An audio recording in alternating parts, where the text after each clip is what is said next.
पुरबंधमी पाशम श्रीपुरबंधमी पाशम श्रीपुरबंधमी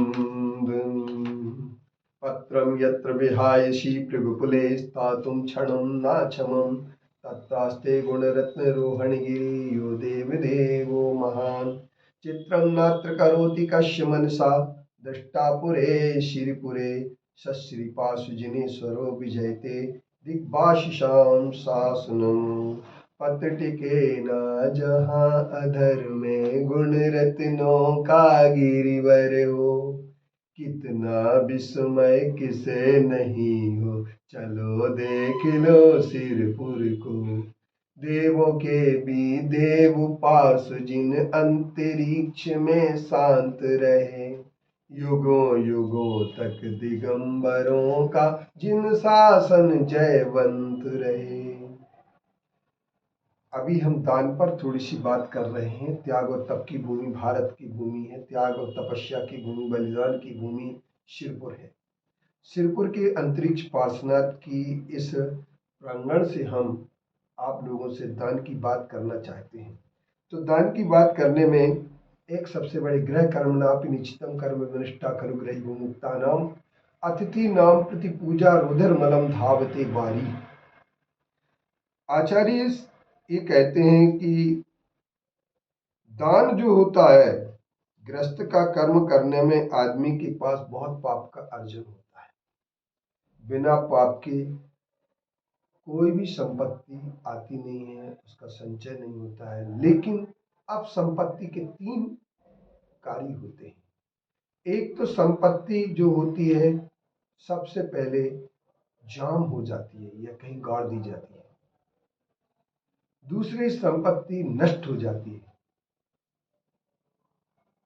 और तीसरी संपत्ति का दान करने का उपयोग होता है।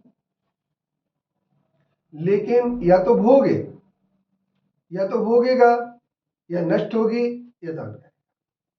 अगर हम भोगते हैं तो पाप से अर्जित किया हुआ धन, तो यदि हम भोगते हैं तो और पाप अर्जित होना है। यदि वो स्वयं नष्ट हो जाती है तो उसके नष्ट होने पर उस संपत्ति की कोई उपयोगिता नहीं रहती जिसे हमने पाप से अर्जित किया था। अब तीसरा सवाल इसका दान का आता है। तो आचार्य कहते हैं जैसे कपड़े में अगर खून लग जाता है, तो कपड़े में अगर खून लग जाता है तो खून को धोने के लिए सिर्फ पानी ही चाहिए और पानी से ही वह कपड़ा धुल सकता है। पानी के बिना कपड़ा नहीं धुल सकता। तो गृहस्थों के कर्म में गृहस्थ संबंधी कार्यों से उपार्जित पाप कर्म भी दूर कर देती है अगर कोई पद्धति, तो वो दान है। यदि आपने संपत्ति का अधिक संचय किया है तो संचय किसके लिए किया?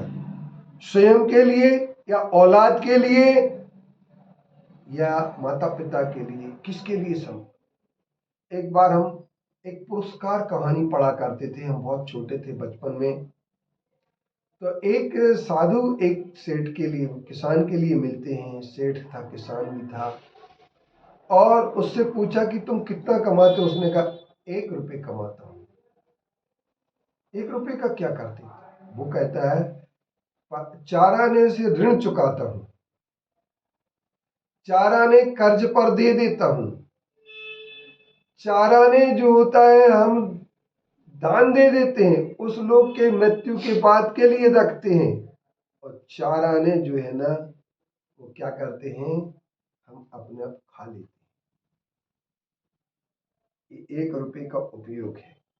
कर्ज चुका देते हैं अपने माता पिता के लिए जिन्होंने हमें कर्ज दिया। 4 आने जो है ना हम कर्ज पर अपनी औलाद के लिए दे देते हैं, और 4 आने खुद खा लेते हैं, और 4 आने पर लोग के लिए दान दे देते हैं। दान का हर धर्म में महत्व है, जकात का महत्व है, हर धर्म में है। लेकिन जैन धर्म में दान का जो सबसे बड़ा महत्व यह है कि आचार्य कहते हैं पाप कर्म को यदि आपको धोना है, ग्रस्त कर्म में उपार्जित पापों को, तो वो दान के सिवा और किसी भी चीज से धुल नहीं सकते हैं। इसलिए दान देने का सबसे बड़ा उपाय यही है कि आप दान दें। लेकिन दान किसको दें, दान देना किसे चाहिए? तो तीर्थ रक्षा के लिए दान दिया जा सकता है, तार धर्म रक्षा के लिए दान दिया जा सकता है। आने वाला रक्षाबंधन का पर्व जो 30 तारीख को आने वाला है, उस 30 तारीख के आने वाले रक्षाबंधन के पर्व में सबसे बड़ी बात आपके लिए रक्षा का संकल्प लेना पड़ेगा कि हम तीर्थ की रक्षा कैसे करें। तो इस संदर्भ में आपके लिए हम कल फिर बैठेंगे और आपको बताएंगे कि ये दान पाप कर्म से उपार्जित संपत्ति के पाप को धोने का अगर कोई काम करता है तो दान ही करता है, और दान की जो खुशी मिलती है वो किसी और चीज से नहीं मिल सकती है। इसलिए अच्छे लोग दान में देने में खुश होते हैं और कुछ लोग रो रो करके देते हैं। ओम शांति।